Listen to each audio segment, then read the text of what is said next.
Alright guys, we are going to get started on our first video lesson of our new unit. And let me just kind of get the camera settled here. We are on the unit called Linear and Exponential Functions. And this is going to be a very quick unit.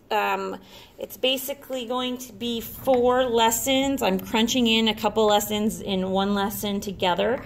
So it's going to go kind of fast. So if you ever feel like you're not catching on or you need some extra help, feel free to come ask me, okay? Or pause the video and raise your hand or whatever you need to do, because I know it's going to go fast and I don't want you guys falling behind, all right? So our first lesson, so your packet looks like this is the opening page. Your guys' is just orange. And then your first page looks like this. So we are on linear and exponential functions 2.1. Okay, we have a couple of vocabulary words, and you'll have a vocabulary sheet. So you can either write down what you learned from this video on your vocabulary sheet, or you can take the time to do a quick internet search and find out what these vocabulary words mean on your vocabulary sheet.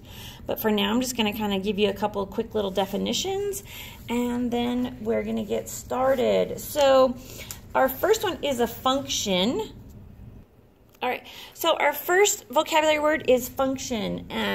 So as I write, you guys should be filling in on your paper as well. So a function is a relationship or expression involving one or more variables. Okay, and then our next one is a domain, and the domain is all of the values that go into a function. Okay, so we think of it kind of like this. We have this little function machine. Looks like this.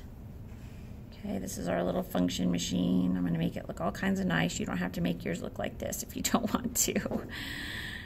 Okay, I'm not the best drawer. Sorry, guys. So this is our function. Okay.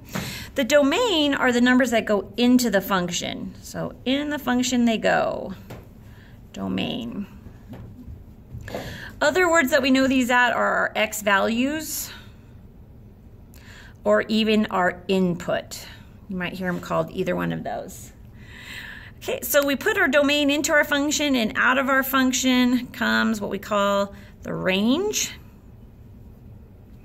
or our y values, or sometimes our f of x values, or then even our output. Okay, so you'll hear all those words being used for range. So on a graph, the domain, let's just flip this around. So this one right here, this is your domain. It's our x values. And then this one right here is our range, our y values, okay, or our f of x values. Make sure that's centered back in there again. Okay, make sure you got this kind of stuff written down so it'll help you. All right, so the first thing we're going to learn in real detail is our linear function. So this first one here is a linear function. Our linear function sometimes, instead of y, could have the f of x. We denote functions with these f of values. Okay, but you'll also see them with the y. They're both interchangeable. They could be either one. So what we've got here is our linear function is in the form of our slope-intercept form.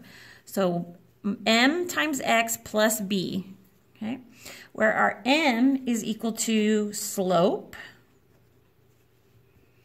or our rate of change, or even if we're talking about sequences, our common difference, which we learned last unit. Okay.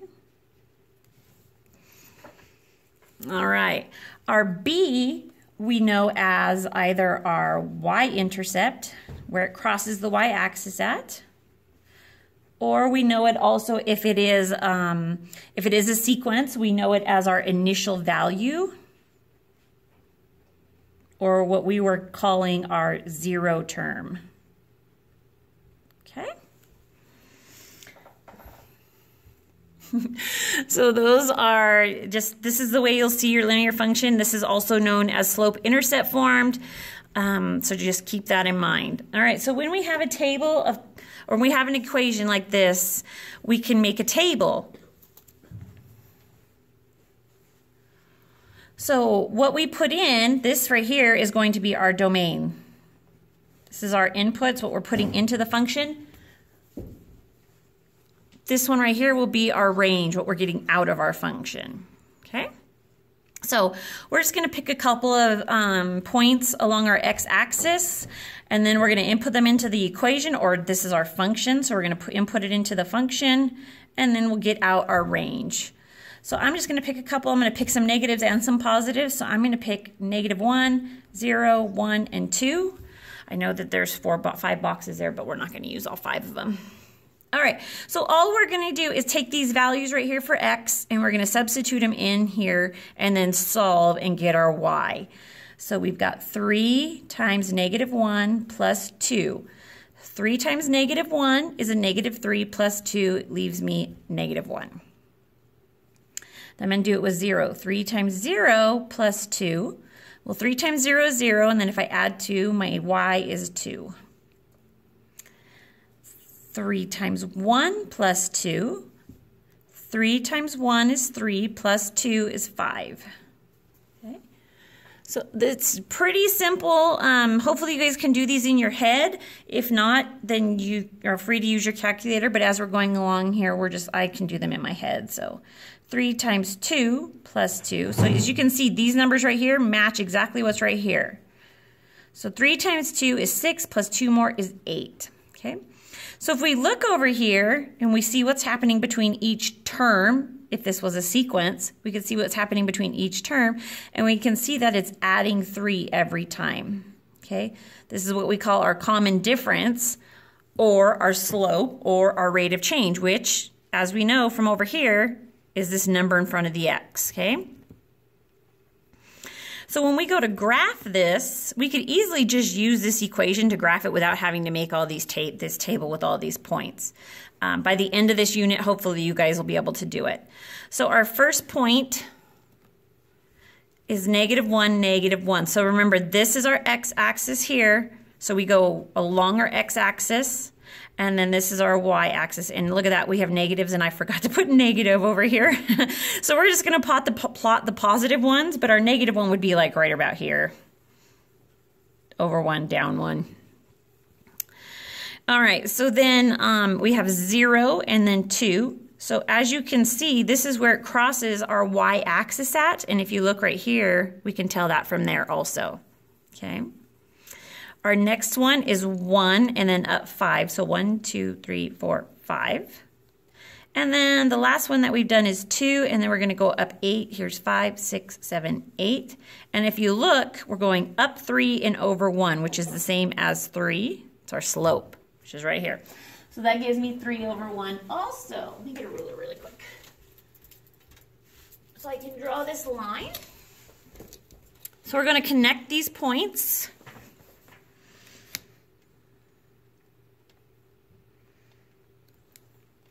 My points are a little off because of this one right here. Connect them, and there is our linear function. Now remember, with a linear function, it is always a straight line. It can be coming down, it can be coming across, it can be coming straight up, kind of like it is, but it is a linear function if it's a straight line. Okay, so keep that in mind. Always has a straight line. Does not have to go through the origin to be linear. That just means it's proportional if it goes through. That's stuff you should have learned in 8th grade. So let's talk about the domain and the range. We're going to actually write this out in word form. So our domain is all real numbers. Okay, any number can go into this function, and it can come out all real numbers as well. Okay, I can put in decimals, I can put in fractions, I can put in negatives, I can put in positives, I can put in any real numbers, and any real number is going to come out. All right?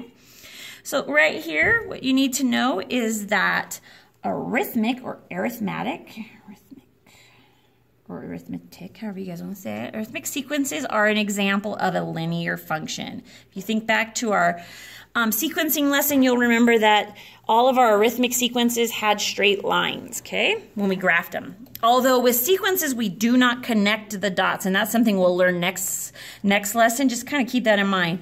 With sequences, the points do not connect.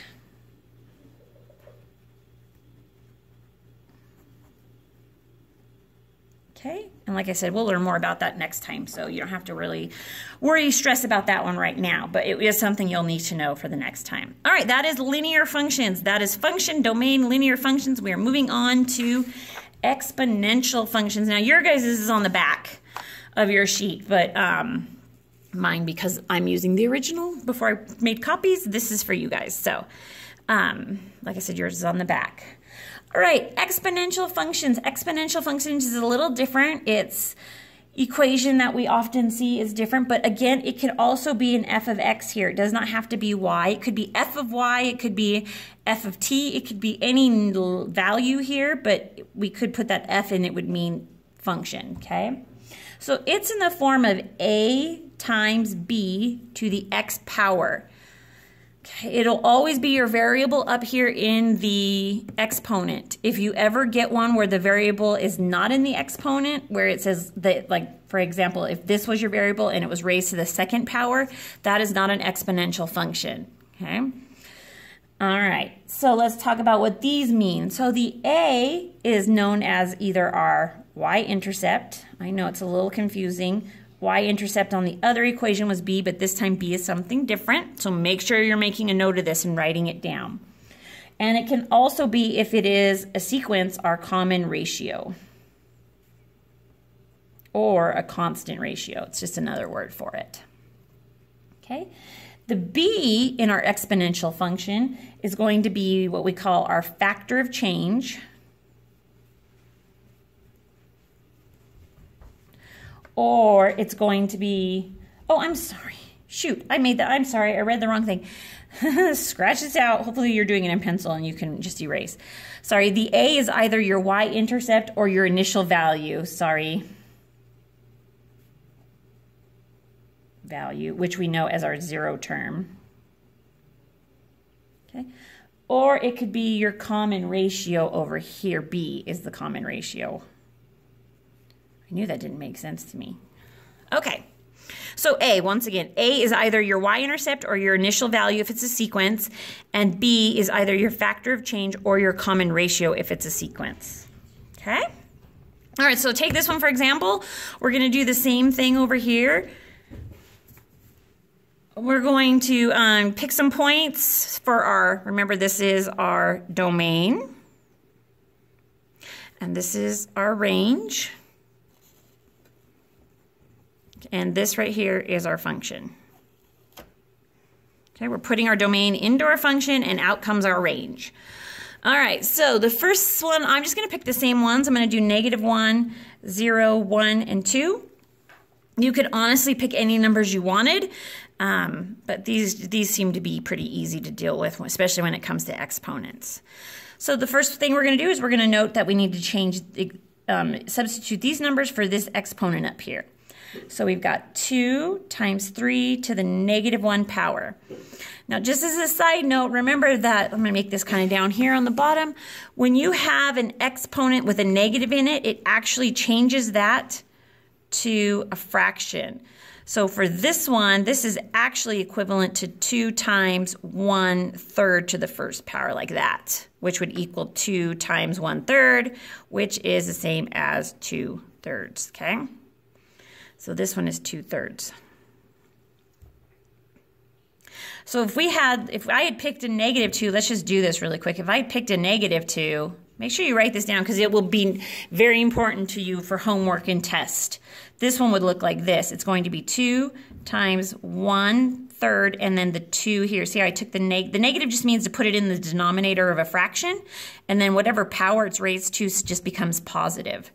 So now this is 2 times 1, and then 3 to the second power is 9, and that becomes 2/9. Okay, so if we had picked -2 as one of our points, that's how it would work. Okay, so back up here. Let's get through this. So the first one, the range is 2/3. Our next one is 2 times 3 to the 0 power. Anything to the 0 power is 1. 1 times 2 gives me 2. 2 times 3 to the first power. 3 to the first power is just 3.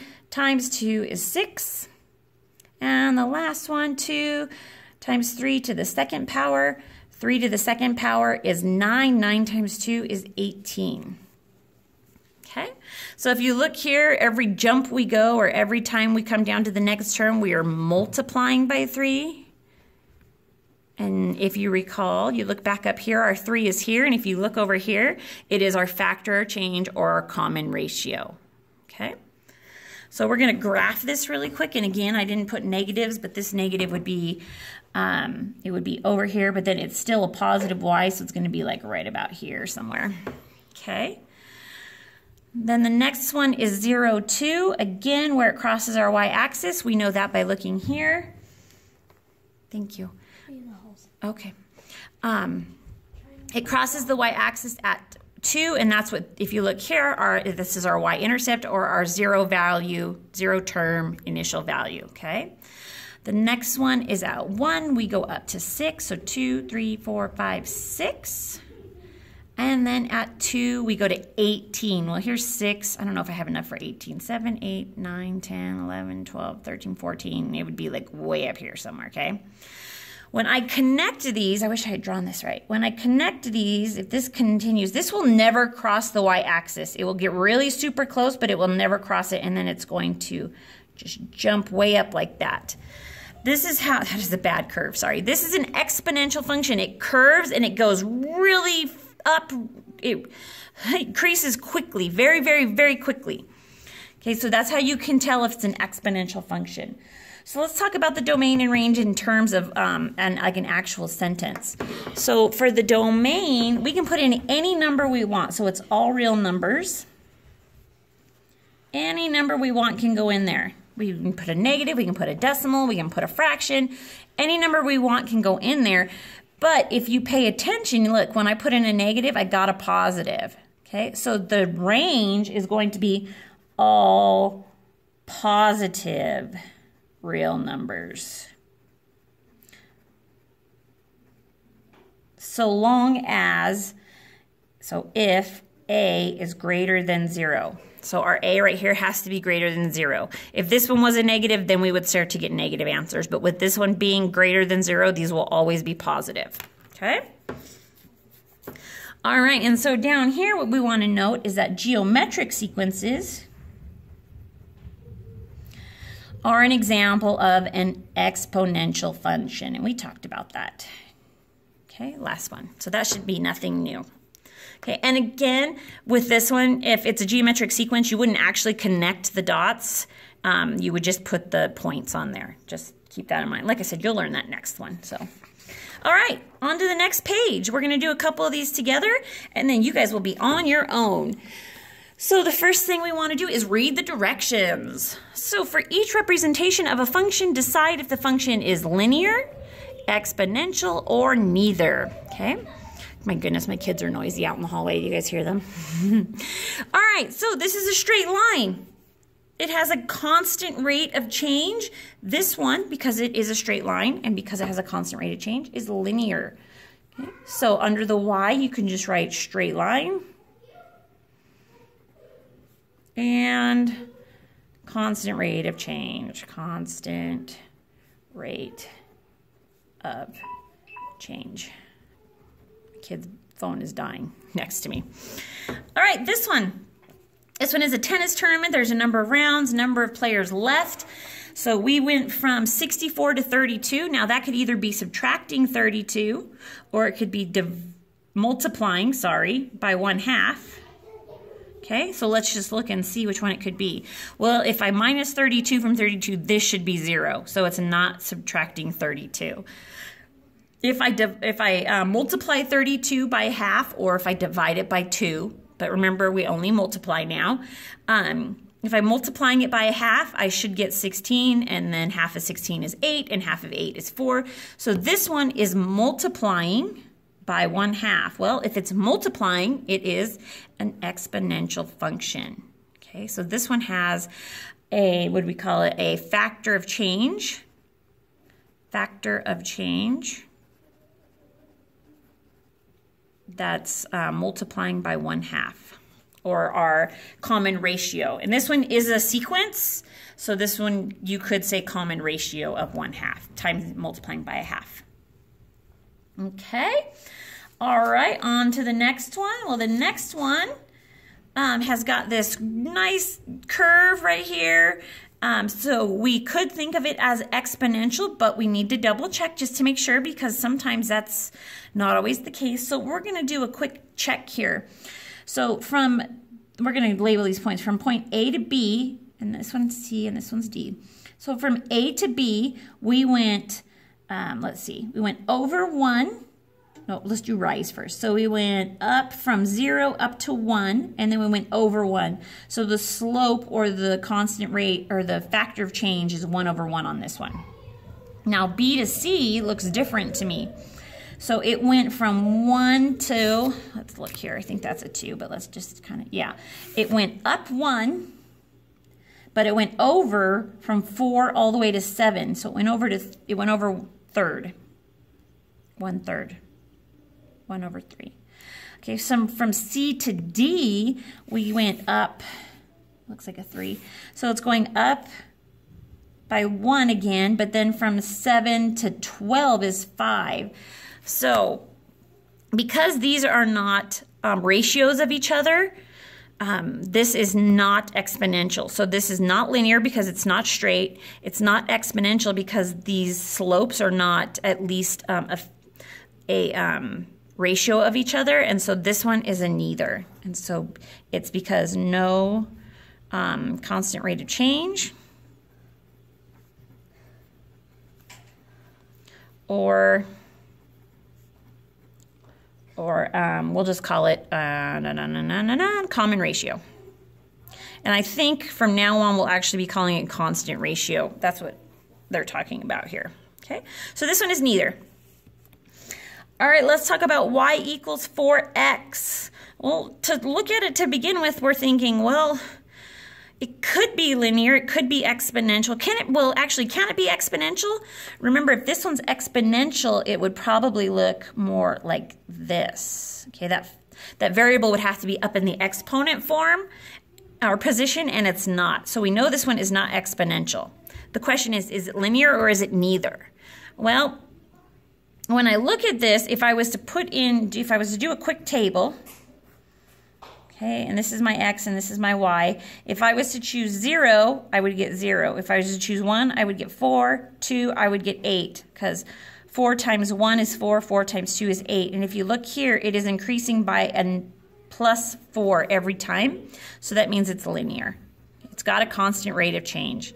Constant rate of change equal to 4, equal to plus 4. Okay, so this one is linear. All right, so that is all I have for you as far as this video goes. So on the, I don't know if that's on the back actually. I don't know how your guys is printed out, to be honest with you. Mine papers are all kinds of crazy right now. So you guys are now going to do these 5 on your own. You are going to complete these. Once you're done with them, you're going to bring them up to me with your file folder that has your checklist on it, or your point system on it, so that I can stamp that. And then you will grab the assignment from the board. And once you're done with that assignment, you'll come up and you'll check it. The key is right here by the black folders, or the black bins that have your guys' file folders in them. Be sure to use them. Don't bring your pencil up with you when you come to check it. Just use the markers that are up there to check yours. And understand, guys, that it is okay to get them wrong. In fact, you know, as long as you're trying, that's great. I'm not looking for you to just come up here and copy down answers. It doesn't help you figure out what we're learning here, okay? If you get some wrong and you're not sure why, come up and ask me. In fact, I'll go over them with you when we stamp your paper to mark that you've completed the assignment. If you do not get this assignment done before the bell rings, then you will have to take it home and finish it and then have me check it off the next time I see you in class. All right, guys, have a great rest of your day. Bye.